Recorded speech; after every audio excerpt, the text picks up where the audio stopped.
Hello दोस्तों, आज के इस वीडियो में हम बात करेंगे चक्रवृद्धि ब्याज निकालना। यदि ब्याज का संयोजन अर्धवार्षिक हो या फिर तिमाही हो। ब्याज का संयोजन अर्धवार्षिक है, इसका मतलब ये है कि 6 महीने का ब्याज, फिर 6 महीने बाद जो ब्याज निकलेगा वो मूलधन में जुड़ेगा, फिर एक नए मूलधन के साथ 6 महीने के लिए एक फिर भी नया ब्याज बनेगा। तो 1/2 वर्ष बाद कितना धन होगा, हमें यही पता करना है। तो इसीलिए यहाँ पर अर्धवार्षिक लिखा हुआ है। इसका मतलब है कि प्रति 6 महीने पर ब्याज का संयोजन होता है। इस तरह से चक्रवृद्धि ब्याज में हम जानते हैं कि पहले 1 साल का ब्याज निकलता है, फिर जो ब्याज निकलता है वो मूलधन में जुड़ता है, फिर एक नया मूलधन बनता है और फिर उसकी एक ब्याज निकलती है, तो वो अगले साल में और इस साल की ब्याज को जोड़ दिया जाता है। मूलधन हमारा है 12,000 रुपये, दर है 10%, समय है 1/1/2 वर्ष। 1/1/2 वर्ष लिखा हुआ है, तो इसको हम, चूँकि ये मिश्र भिन्न का है तो हम विषम भिन्न में बदलेंगे। यानी इसको हम लिख सकते हैं 2 एकम 2 और एक जोड़ेंगे 3/2 वर्ष। इसको हम लिख सकते हैं। तो यहाँ पर यह ध्यान देना होता है सवाल में कि अगर ब्याज का संयोजन अर्धवार्षिक है, अर्धवार्षिक मतलब ये होता है कि 6 महीना, क्योंकि 12 महीने का 1 साल होता है, तो यहाँ पर अर्धवार्षिक संयोजन है और समय है 3/2, यानी 1.5 वर्ष है। ये 1 साल और आधा, यानी 3 छमाही है इसमें जो है, तो 3 छमाही है, यानी 3 अर्धवार्षिक है। यही हमें ध्यान देना होता है। तो 3 छमाही की ब्याज निकलेगी, तो इसके लिए एक सूत्र होता है, पहले मैं उसको लिखता हूँ। यानी A बराबर 1 धन R/2 गुणे 100 और 2n होता है, यानी मिश्र धन होता है, अमाउंट होता है। तो ये A निकालने का सूत्र जो होता है वो होता है P × 1 + R/100 की घात n होता है।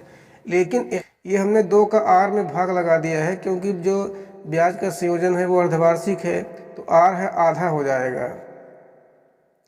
यानी चाहे या तो हम अगर अलग अलग से निकालते हैं तो वो दर जो होगी वो 5% हो जाएगी और समय जो होता है वो दुगुना हो जाता है। हमें इस तरह समझना है कि इसलिए हमने यहाँ पर 2 गुणे 100। बाकायदा अगर आपको अर्धवार्षिक ब्याज की गणना करना है तो आप यही सूत्र को ध्यान में रखेंगे कि जो r होता है वो आधा हो जाता है और समय जो होती है वो दुगुनी हो जाती है। बस यही चीज़ हमें ध्यान में रखना होता है।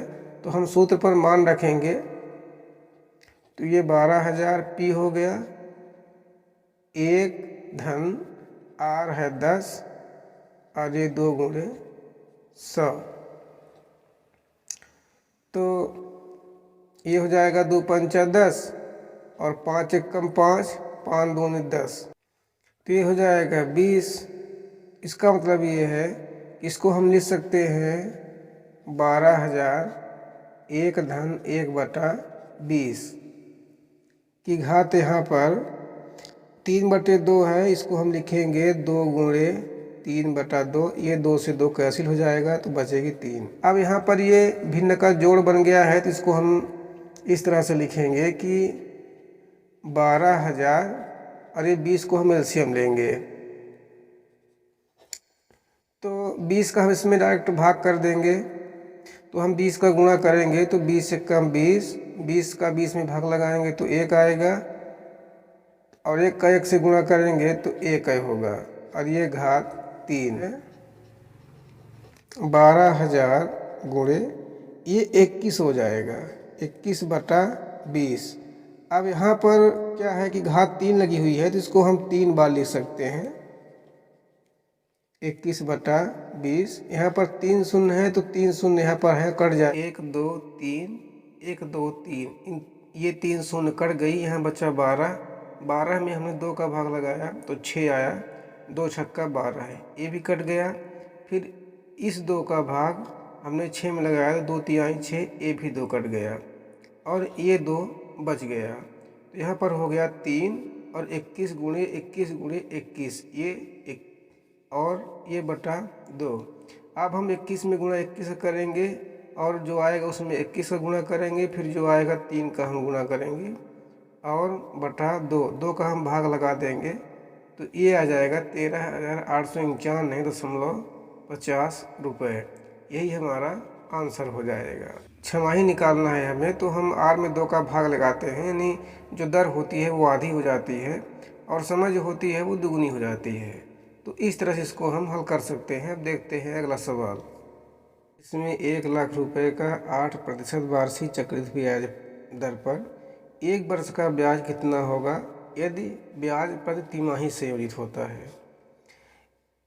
तो 1 वर्ष का हमें ब्याज निकालना है, लेकिन जो ब्याज का संयोजन है वो तिमाही है।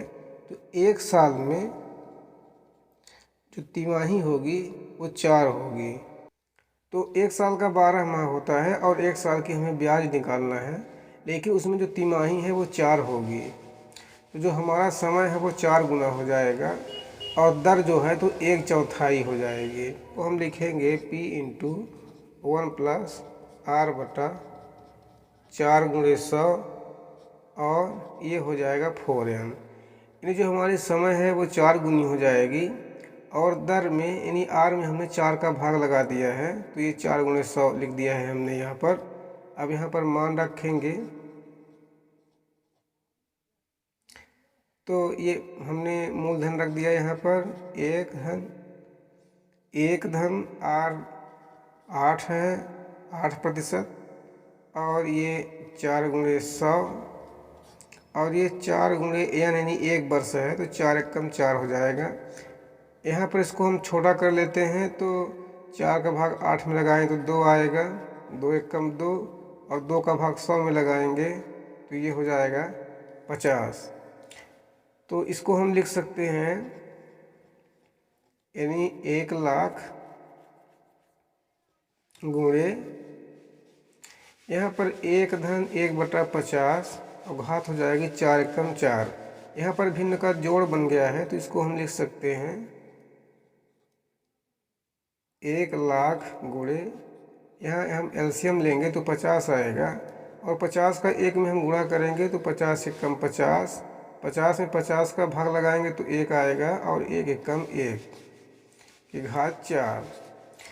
तो इसको हम लिख सकते हैं कि 1,00,000 गुणे 51/50, ये घात 4 लगी हुई है तो इसको हम 4 बार लिख सकते हैं। अब हम क्या करेंगे कि यहाँ पर 4 शून्य है तो इन 4 शून्य को हम काट देते हैं इस तरह से, 1 2 3 4। यहाँ पर 10 बचा है, 5 का भाग हम 10 में लगाएंगे तो 2 आएगा, निकलेगा 2 × 51 गुणे 51 गुणे 51 गुणे 51।